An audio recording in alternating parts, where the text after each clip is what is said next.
আমরা মুমিন কি না এই কথাটা বুকো হাত দিয়ে সবাই বলা সম্ভব হবে না। কেন? আমাদের আজ মুসলমানের যে পরিস্থিতি, যে অবস্থা, এই অবস্থায় মুসলমানিত্ব আমাদের মধ্যে আছে কিনা এটাও সন্দেহ আছে।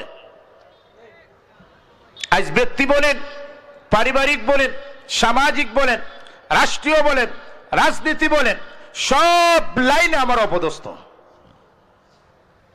একটু পূর্বে এক হুজুর বলেছেন খুব সুন্দরভাবে, ইতিহাস, মুসলমানের নির্যাতনের ইতিহাস আলোচনা করেছেন।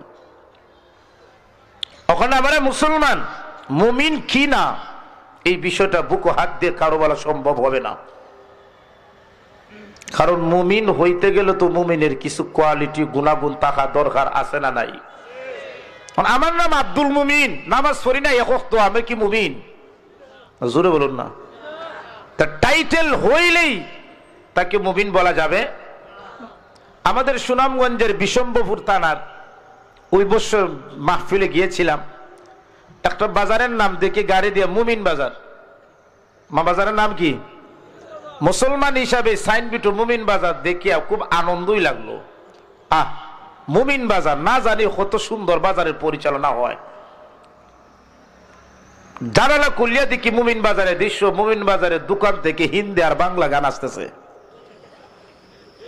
এই যদি হয় মুমিন বাজারের দৃশ্য আর অবস্থা, তাহলে আমাদের আব্দুল মুমিন লোকব যারা আছেন তাদের অবস্থা কেমন হবে? ওখানে টাইটেল হইলেই তাকে মুমিন বলা যাবে না যদি তার মধ্যে মুমিনের কোয়ালিটি, গুণাগুণ না থাকে। আর যদি মুমিনের কোয়ালিটি থাকে, গুণাগুণ থাকে, গরিবও যদি হয়, মিসকিনও যদি হয়, রাস্তার ফকিরও যদি হয়, তার দাম আল্লাহর কাছে তামাম পৃথিবীর বড় লোকের চেয়ে বেশি। যদি মুমিন গুণাগুণ থাকে। আমি আপনাদের সম্মুখে সূরাতুল আনফালের 2 নম্বর আয়াত, এই আয়াতে আল্লাহ রাব্বুল আলামিন মুমিন বান্দার 3টি কোয়ালিটি, গুণ, এবং 3 নম্বর আয়াতে আরো 2টি গুণ, মোট 5টি গুণ আল্লাহ আলোচনা করেছেন। এরপর আল্লাহ বলেছেন এই 5 গুণ যে মুসলমানের মধ্যে পাওয়া যাবে, আল্লাহ বলেন উলাইকা হুমুল মুমিনুনা হাক্কা আল মাওসুফুনা বিমা যুকিরা। এই 5 গুণ বিশিষ্ট গুণাগুণ যার মধ্যে পাওয়া যাবে, আল্লাহ বলেন আমার আল্লাহর দৃষ্টিতে সে প্রকৃত ঈমানদার।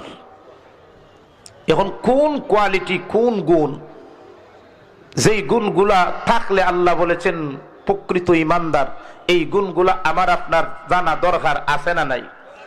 যদি আলোচনা পর দেখা যায় আপনার আমার মধ্যে এই গুণগুলা আছে, শুকরিয়া আদায় করবেন আল্লাহ, আপনার কোরআন সূরাতুল আনফালের দৃষ্টিতে আমি মুমিন। আর যদি এই গুণগুলো না থাকে, আজ থেকে চেষ্টা করবেন এই গুণগুলা নিজের বাস্তব জীবনে ফিটিং করার। জোরে বলুন না, পারবেন তো ইনশাআল্লাহ?